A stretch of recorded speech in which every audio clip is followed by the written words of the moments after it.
Alright, I'm watching the Space Museum episode 1, and their clothes changed, and Hartnell's just like, cool, that's awesome, anyway, and everyone else is like, but our clothes changed, that's really weird, and Hartnell's like, yeah, just look in the fucking cupboard, and like, why is he like this? Like, on the one hand, it's like evidence that the Doctor isn't the biggest brain boy in the whole universe. Like, this is a very ditzy vibe, but what if it isn't? What if the Doctor has been working on a thing that has only been perfected in the Ncuti Gatwa era? You know, like how they walk into a door in the TARDIS and then like come out another door and they've got their clothes on. Maybe that's like the end result of the Doctor's attempts to basically get round the boring hassle of changing your clothes. I don't know, maybe the Doctor...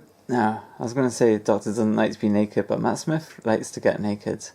I don't know, maybe that's an entire character arc that I've just not been looking at. Alright, the question of like, you know, this spaceship is understandable, this one is understandable, this one is understandable as a spaceship, sort of, if you squint. But the most prominent one, like, these have all just been identified by, I think, Barbara in the TARDIS as being all spaceships. And the most prominent one is, like, it's hard to tell where its top is. I'm told there is its top. But it's like, then why does it have two big suckers to land if that's not how it's landed? So what are these things? Are they speakers? And if they are speakers that loud, this must be some sort of sound bomb, sound gun thing. These are its weapons. I wonder what these fucking black knobs are. If it's got a sound gun, maybe it's what other senses are there that can just be overloaded? What if it's a tickle gun? What if these black dots are tickle guns? Alright, that's my theory, tickle guns. That's worthy of a space museum. The sounds gun and the tickle gun. I would give up immediately. Fuck tickles. The Doctor's like, oh yeah, it's quite safe, and Barbara's like... Well, the readings don't always tell us everything, you know. So she's like, safe? The readings don't always tell us anything, you know, and Hartnell fucking giggles away, like, he's like, yeah, remember the time when I pretty much gave you cancer because of all that radiation? Oh, we were really quite a tight spot there, weren't we? Anyway, so like, I can't remember how I got to this, but you know how like the Doctor is really evasive to Graeme? She's really awkward when he's like, oh shit, I've got cancer, I'm worried it'll come back. Maybe that's because the Doctor, as like par for course, just gets companions like in a lot of dangerous radiation. I'm sure that's like happened to at least Clara. There's definitely someone who was probably dying from radiation. Anyway, yeah, so like maybe the Doctor just gets everyone cancer, and the reason she was so awkward about the Graeme cancer bit was because she is responsible for probably putting him into remission. She's just irradiating him more. So like the whole topic of like, hey, I need comfort for this Doctor, and the Doctor's like, I'm doing this to you again. This is very likely outcome. The Doctor was so irresponsible when it comes to radiation. I love it.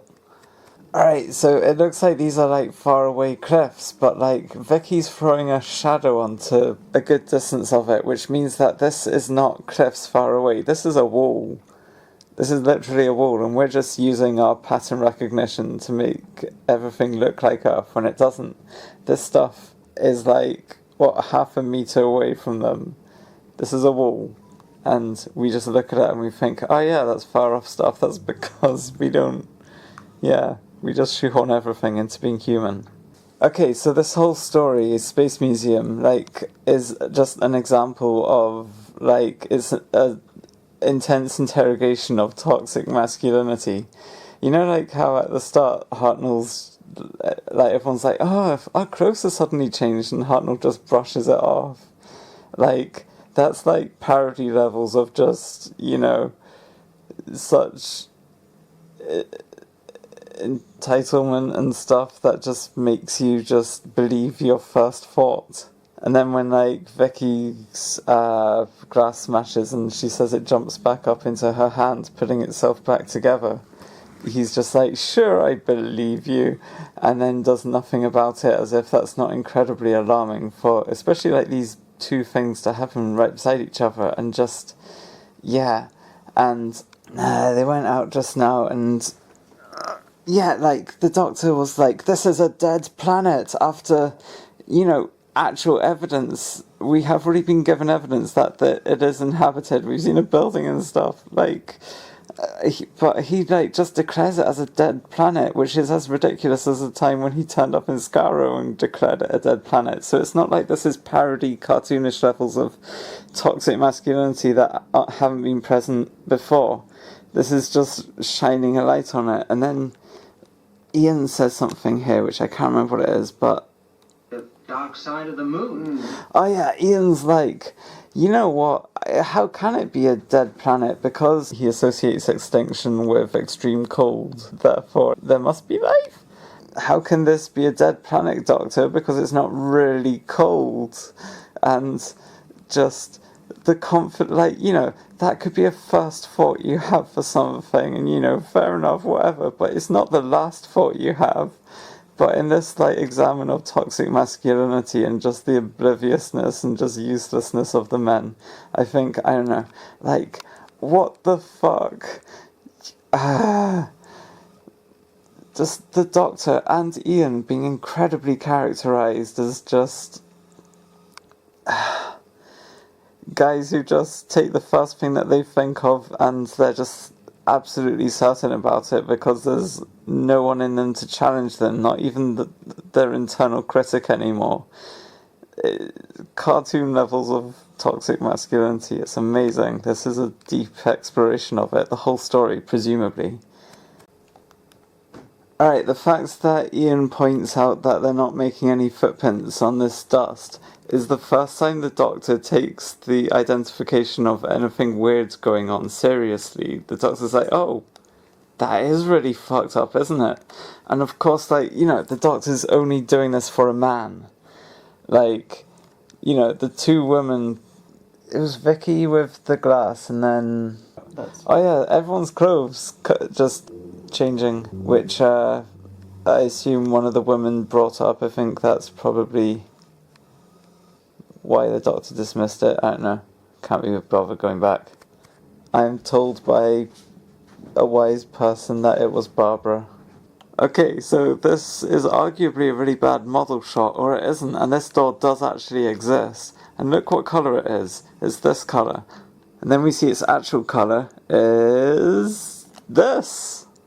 Unless this isn't the same one, which it clearly isn't, because the other one's a different colour. So Ian just turns up here and is just like, looks like this must be the only door. And it's actively just hilarious at that point, because it's just another commentary on masculinity where he's just like, well, this must be true because it's the first thought that came into my head. This is the only door, even though we've been shown a different door. This is the episode, like, laughing along with us being like, look, toxic masculinity is not good for anyone or anything. This is just... Anyway, yeah. Alright, so the Doctor's like, maybe we haven't found anyone yet, and Vicky mockingly, as if she's just recalling him saying, oh, this is a dead planet, like, under active evidence that it wasn't a dead planet, and she just parrots it back to him with, like, just such a look of sass on her face, like, remember when you said this? Maybe there isn't it. And she's like, maybe there isn't anybody. And she's just doing it with such a fucking mocking sort of like, yeah, remember when you fucking said this? We certainly haven't met anyone yet. Maybe there isn't anybody. Oh, the way she maintains that eye contact is brutal. And now she looks to Ian, probably because they're pretty much the same in this story or something. I can't remember, whatever. Right, so at this point, Ian's like, doesn't look like there's any way of opening the door. And at this point, the episode's trained us to just be like, alright, Ian, this is clearly just, you're jumping to the first thing you could think of. It's definitely wrong. There will 100% be a way to open the door. Have you noticed something? I mean, something very peculiar. Well, everything's peculiar. Oh my god, right, again. So Barbara's just like, haven't you noticed anything? Like, anything peculiar? And Ian's just like, well, everything's peculiar. Like, in just a sort of misogynist, just dismissing of it. It's like, well, yeah, just such dismissing of anything a woman might say. Toxic masculinity. Alright, I'm not going to go over every time they prod at the toxic masculinity of Ian and the Doctor just turned up to 10. No, turned up to 11. Because you can watch the story yourself. I guess if there's like super prominent examples that stick out to me, I'll mention it. But like, I'd be here all day. Every line people deliver feels like just another jab at it. This is amazing. This is the face, this is the horrified face of a woman who's just been ignored so much. Look at that, look at like the black eyes she's got. It's like, this is a fucking horror fucking freeze frame. Just darkness where her eyes should be, her darkness inside her mouth, just all of these portals to inside the body are just suddenly like, they're just the abyss, and all you see is the abyss in her face, and that's what she's looking like here. She's like, wait, isn't this kind of peculiar? And Ian's like, everything's peculiar, Barbara, if you think about it. You know, we're all, like, everyone's kind of autistic, aren't they? And just, it has hollowed her out. She is just the abyss. She is just so sick of the men being like this. This is like, yeah, very powerful imagery. Right, even the very fact that this is a black and white story is like a commentary on like toxic masculinity and how it is just a black and white thing. Toxic masculinity bad. Like, amazing. Alright, I wasn't gonna like fall for this, but Barbara does say, Doctor, it's the silence, that's the problem. And it's like, okay, at this end of the video, I don't believe that it is the silence. I think she's just talking about how quiet everything is. But what if it is about the silence? That means that Barbara knows about the silence. Maybe this is just, maybe there's been a whole silence story happening, just like, but anytime like they get involved with the silence, like this is like a series spanning thing, and every time they get involved with the silence, we just forget about it. This is the true silence story. You would only like, but then how come we like have this moment where she's talking about the silence now? Maybe we're going to forget about this. You don't know that you're not going to forget about this. I forgot about this. It's a very forgettable moment. Alright, so if everything in the universe, give or take, is humanoids, that implies that everyone's basically playing a big video game and everyone's got different characters. It's probably VR, and it's just a humanoid race who is playing VR, and the whole universe is basically the entire player base of that game. And that's why everything's so humanoid, because, you know, you have to pick like something vaguely humanoid in order to be able to properly manipulate your character. So yeah, that's why everyone in the universe is like that. This is a game. The toy maker is like an embodiment of like the developers of this game or something. Or are they using it for more sinister aims? What could the like, are they like making evil profit from this? Are they like exploiting our resources of, I don't know. Bye. Alright, I'm projecting modern day stuff onto this. So if it is like a game that everyone's playing, why would it have nefarious ends? That's very capitalist thinking. It could have good ends. This could be a fucking useful game to society and stuff. This could be good for everyone. Maybe life in the real universe is really rubbish, and this is the way of actually having a relatively good life comparatively. Wait, is everyone who's playing this game LARPing? Is everyone in the universe just LARPers? Okay, so they've just got this gun out of this museum thing, and Ian just casually points it at Barbara, which is bad gun safety. But then, and this is an alien gun. He doesn't know how it's triggered. He could easily trigger it at any time. And he's like, he used to be in the army, right? So like, he wouldn't do something as unsafe as this. works, eh? Like, that's the most reckless thing ever. He probably got kicked out of the army for shooting one of his, like, comrades in the dick, like he's trying to do with the doctor. And the doctor's like, stop that. And Ian's just like... This is no time to be playing cowboys and Indians. Doctor, I might have shot a hole. Ian's just like, Doctor, I might have shot a hole right in the middle of you. And... All right, in the middle of Is you. that so? We have a very serious... And he's got such a mischievous look on his face, like, I enjoyed potentially shooting you there. Ian is terrifying. Give him a gun and he's just a demon. He's a menace. I wonder what other ways he's a menace. I presume this links into his toxic masculinity, Just like, I know gun safety is fine. And honestly, if it did hit you, it doesn't matter because only I matter. The lack of empathy, wow, just terrifying look on his face, that smile. Alright, okay, so they're like, what answer could there possibly be to this conundrum where anything we do is just going to end us up in this space museum? And Ian just looks at his gun like...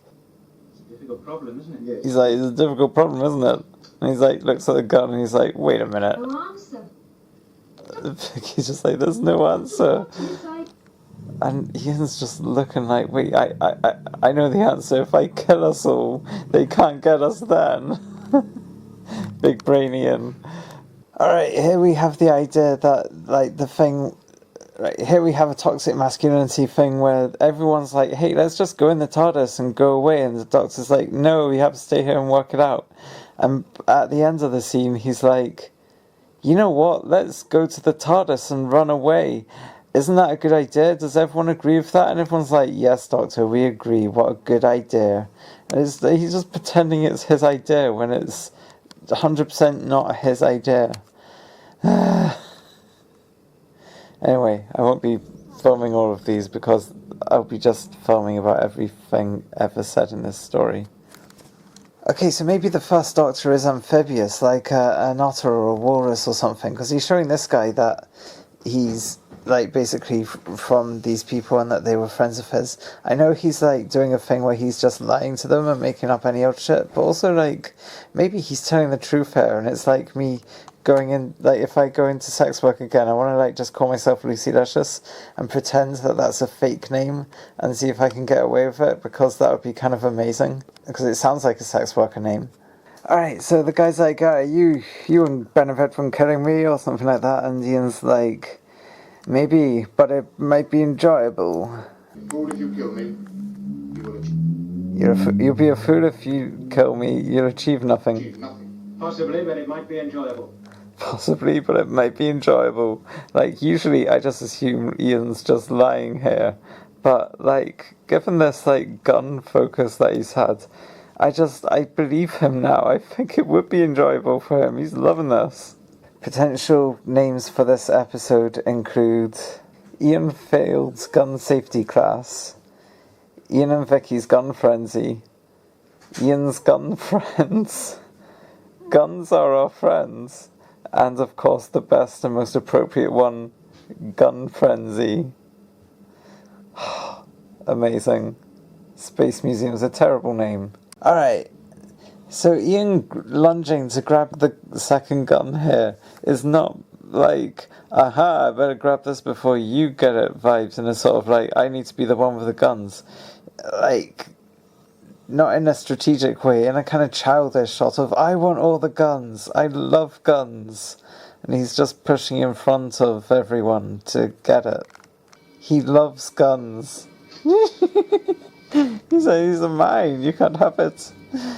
Alright, Ian was looking pretty gay and lovingly at the Doctor when him and the Doctor were delivering one-liners, having the people at gunpoint. Alright, so earlier they were bonding over their mutual love of guns and murdering, and now this is a gay couple. You can't tell me this isn't a gay couple. Any excuse to grab each other's bodies. This is basically public sex. Okay, so one of these people is clearly a trans woman by our understanding of gender. Oh, the Morlocks are on the run. And Vicky, do you know what's happened? Trans girl, just look at them. Found her friends. High-pitched voice, just general femme vibes. Total trans girl. However, on this planet, the way our genders map out onto the different binaries is different from how these people do it. Our spectrum of gender is expressed in one of the genders here. Where did they take them? Not sure. The governor's office, I think. Stay with him. And then this person says, stay with him.